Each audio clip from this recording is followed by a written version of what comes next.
white was better than green. Surprise, surprise. Shaheen is 2-0 with an Esper deck. We're going to zoom in here and take a look at the board. Shaheen's got quite a few lands in play, along with a Soorani, Solemn Visitor, which is leaving the board, and 2 Vampire tokens for Sean McCafferty.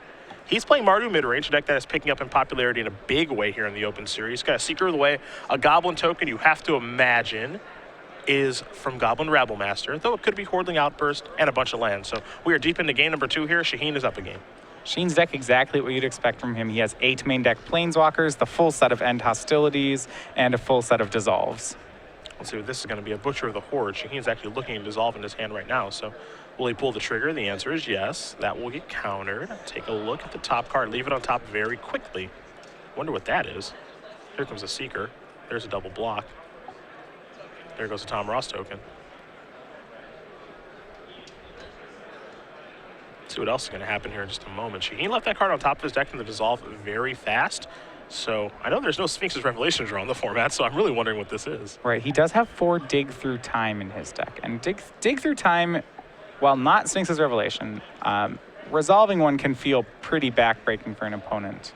You see Dig and Dissolve in Shaheen's hand. And the third card is actually Elspeth too, so there's an Elspeth from Sean. This is going to be very hard for Sean to break out of. There's a Dissolve from Shaheen. So that's got to go away.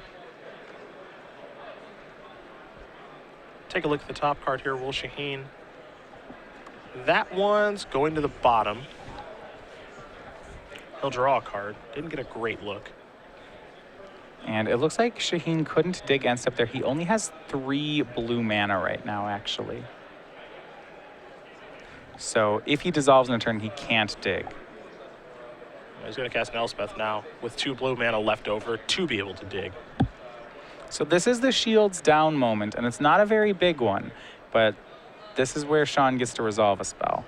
And Shaheen is at 6, so if Sean's got a good spell to resolve, now's the time. Draws a card, didn't get a great look. But he's not moving all that quickly, so it feels like it's probably an okay spot, though. He did get a little bit of a glimpse there of a Butcher of the Horde. Stormbreath Dragon would be pretty good right now, as would, that would put Shaheen in burn range. But Shaheen has countered such good cards the last 2 turns, both Butcher and the Horde and Elspeth. So at a certain point, Shaheen, I think he took a pretty good risk here.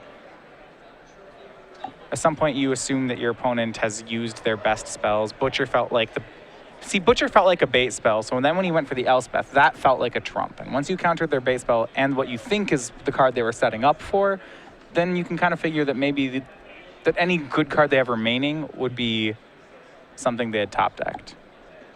Sean's going to take a look at the graveyard in the exile zone. Now he's going to cast his Butcher of the Horde, hoping it resolves, and it does. Sacrifice a token, attack you, kill your Elspeth. Okay, so don't put you to 1, just kill your Elspeth and then pass the turn back. Shaheen's going to cast a Dig Through Time. He will delve the necessary cards, of course. 2 mana, take a look at the top 7, take 2 of them with you. Now Shaheen's main deck has no creatures in it, but because Mardu could actually kill all your Planeswalkers, Shaheen's gone to a sideboard for some of his copies of Prognostic Sphinx. You see one of them hanging out in his hand, just to make sure he has a way to win the game. Players who don't like to play creatures in the deck always add them in on the deck list in the creatures section. There's oftentimes a large LOL, or in Shaheen's case, none in caps, underline. I usually just scribble out the word creatures and write more spells. See, for me, it's the opposite. I prefer all creatures, no spells. That's my jam. Here's the hostilities. Shaheen's going to have to reset and kill everything. Not the most elegant of ways to get rid of that Butcher of the Horde, but does set up the board nicely for this Ashiok that he now gets to play. Read the Bones, Bloodstained Mire, and Lightning Strike are going to go away. Those are exiled. Pass the turn back over to Sean. Looks like Sean picked up a copy of Bloodstained Mire. There's Nomad Outpost. Pass the turn back over to Shaheen. He's going to take up Ashiok again. A couple of cards here, Stormbreath Dragon, Lightning Strike, and a Butcher of the Horde. Those are good ones. So Ashiok's going to have something to play with here. There's a Prognostic Sphinx on defense, and Shaheen looks like he may have officially turned the corner here. He's worn down the defenses enough here. It was a Butcher, an Elspeth, and then another Butcher. Shaheen found answers for all 3 of them, and now he does have a win con in Ashiok that Sean has to answer. Temple Deceit coming to play a little scry action. Sean very quickly just draws and passes the turn back. Ashiok is going to bring back Stormbreath Dragon. It ticks down to 2. Here's an attack and an extension of the hand. Shaheen Soorani is going to win this match over Sean McCafferty. 2 games to 0, and the Esper Mage gets it done again. Glad